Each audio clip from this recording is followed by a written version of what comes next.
नमस्कार मित्रांनो, स्वागत आहे तुमचं मराठी मनोरंजन कट्टामध्ये. जर तुम्ही रोज तारिणी मालिकेचा सविस्तर आणि अगदी खरीखुरी माहिती पाहत असाल तर आपल्या चॅनलला आत्ताच सबस्क्राईब करा. कारण इथे आपण कोणतीही अफवा नाही तर भागात जे खरंच घडतं तेच सांगतो. चला मग पाहूया आजच्या भागात नेमकं काय घडलं. आजच्या भागाची सुरुवात होते खांडेकरांच्या घरापासून. पद्मिनी दयानंद खांडेकरांना विचारत असते की कौशिकीला पोलीस स्टेशनला जाण्याची गरज काय होती. इतक्यात अचानक युवराज घरात परत येतो. मोठ्या माजात म्हणतो, कुणी काहीही करायची गरज नाही कारण युवराज खांडेकर परत आलाय. हे ऐकताच घरातले सगळेच आनंदी होतात. पद्मिनी तर मुलाला पाहून खूपच खुश होते. निशी, ईशा, रेखा आणि बाकीचे सगळेच आनंद व्यक्त करतात. पण दुसरीकडे तारिणी आणि केदारच्या चेहऱ्यावर मात्र मोठा धक्का दिसत असतो.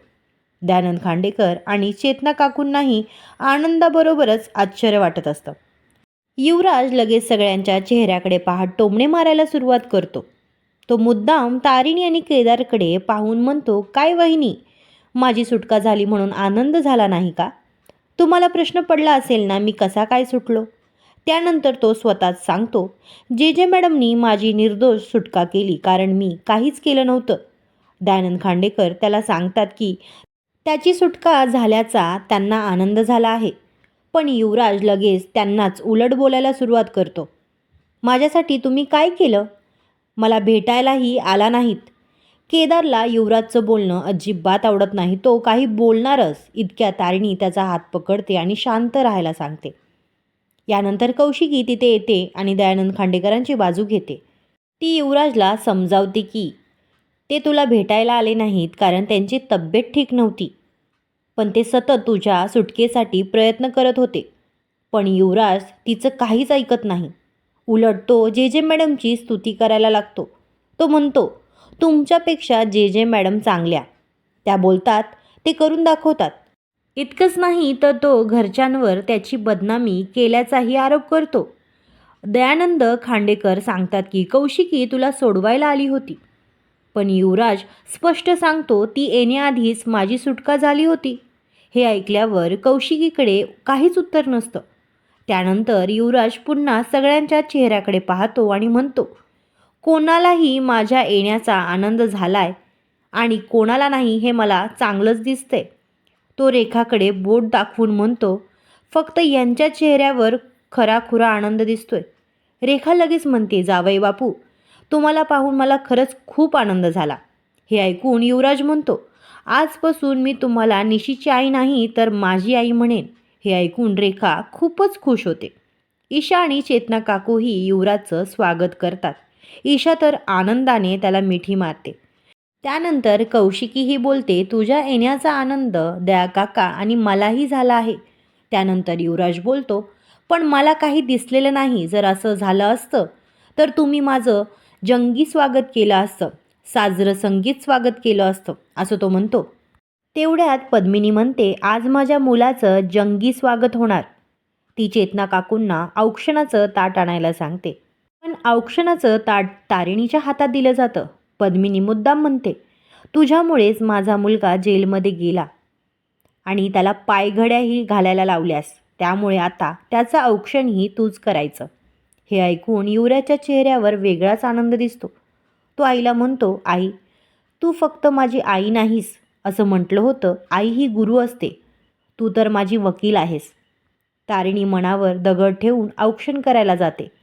पण युवराज तिलाही शांतपणे औक्षण करू देत नाही. तो मुद्दाम जागा बदलतो, पुढे मागे होतो आणि तारिणीला त्रास देत राहतो.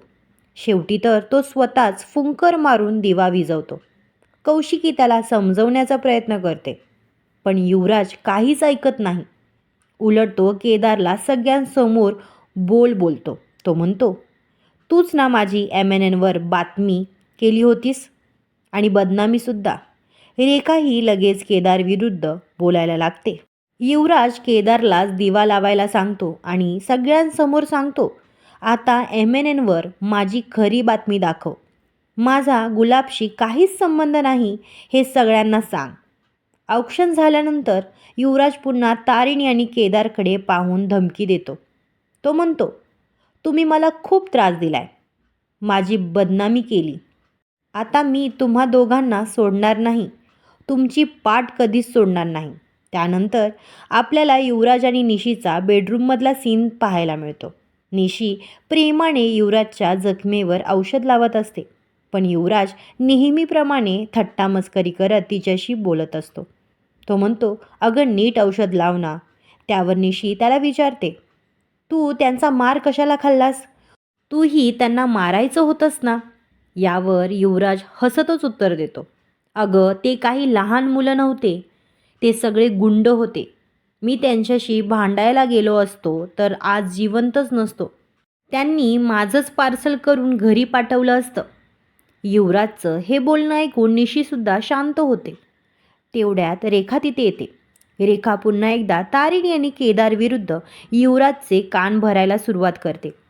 ती म्हणते, जावई बापू, बाहेरचे गुंडे जितके धोकादायक आहेत त्यापेक्षाही या घरातले काही लोक जास्त धोकादायक आहेत. आणि ती थेट केदार आणि तारिणीकडे इशारा करते. युवराजही लगेच तिच्या बोलण्याला होकार देतो. तो रागाने म्हणतो, हो, ज्यांनी ज्यांनी मला त्रास दिला आहे त्या सगळ्यांचा मी हिशोब करणार. मी कोणालाही सोडणार नाही. युवराजच्या या बोलण्यातून स्पष्ट दिसून येतं की आता तो बदला घेण्याच्या तयारीत आहे. त्यानंतर सीन बदलतो आणि आपल्याला तारिणी आणि केदार त्यांच्या खोलीत बोलताना दिसतात. दोघांच्याही मनात एकच प्रश्न असतो, युवराज इतक्या सहजपणे सुटलाच कसा? तारिणी म्हणते, युवराज पुराव्याच्या अभावी सुटला का?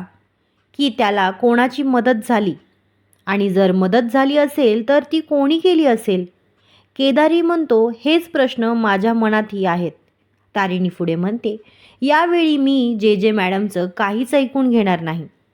त्यांनी अचानक मला साक्ष द्यायला लावली, युवराजला अटक केली आणि अचानक त्याची सुटकाही झाली. पण याच्या मागचं खरं कारण काय आहे हे मला जाणून घ्यायचं आहे. केदार तिला समजावतो. तो म्हणतो, कदाचित त्यांच्यावर कोणाचं दडपण असेल, प्रेशर असेल. पण तारिणी यावर शांत बसत नाही. ती ठामपणे म्हणते, जर खरंच त्यांच्यावर दडपण असेल तर ते कोणाचं आहे हे आपण शोधून काढणारच. कारण यावेळी आपल्या कुटुंबाने खूप काही सहन केलं आहे आणि आता मला प्रत्येक प्रश्नाचं उत्तर हवं आहे. तारिणीच्या या शब्दांवरून स्पष्ट दिसत असतं की आता ती सत्य बाहेर आणण्यासाठी मागे हटणार नाही. याच थरारक क्षणी आजचा भाग इथेच संपतो. उद्याच्या भागात पद्मिनी म्हणते, आज माझा मुलगा घरी परत आलाय, त्याच्यामुळे आज त्याच्या आवडीचा बेत स्वयंपाक होणार. पण त्याच्या आधी त्याची खोली नीट आवरली पाहिजे. चेतना काकू तारिणीला मदत करायला पुढे येतात, पण पद्मिनी त्यांना थांबवते. ती मुद्दाम टोमणा मारत म्हणते, तिने साक्ष एकटीने दिली होती ना, मग ही खोलीही आणि स्वयंपाक ही एकटीच करणार. हे ऐकून तारिणी काहीही न बोलता युवराजची खोली आवरायला जाते. त्यानंतर आपण पाहतो की तारिणी युवराजची खोली आवरत असते. तेवढ्यात तिथे रेखा येते. रेखा तारिणीकडे पाहून विचारते, तू इथे काय करतेस? त्यावर तारिणी शांतपणे म्हणते, पद्मिनी काकूंनी मला युवराज भाऊजींची रूम आवरायला सांगितली आहे. हे ऐकताच रेखा म्हणते, ठीक आहे मग आवर.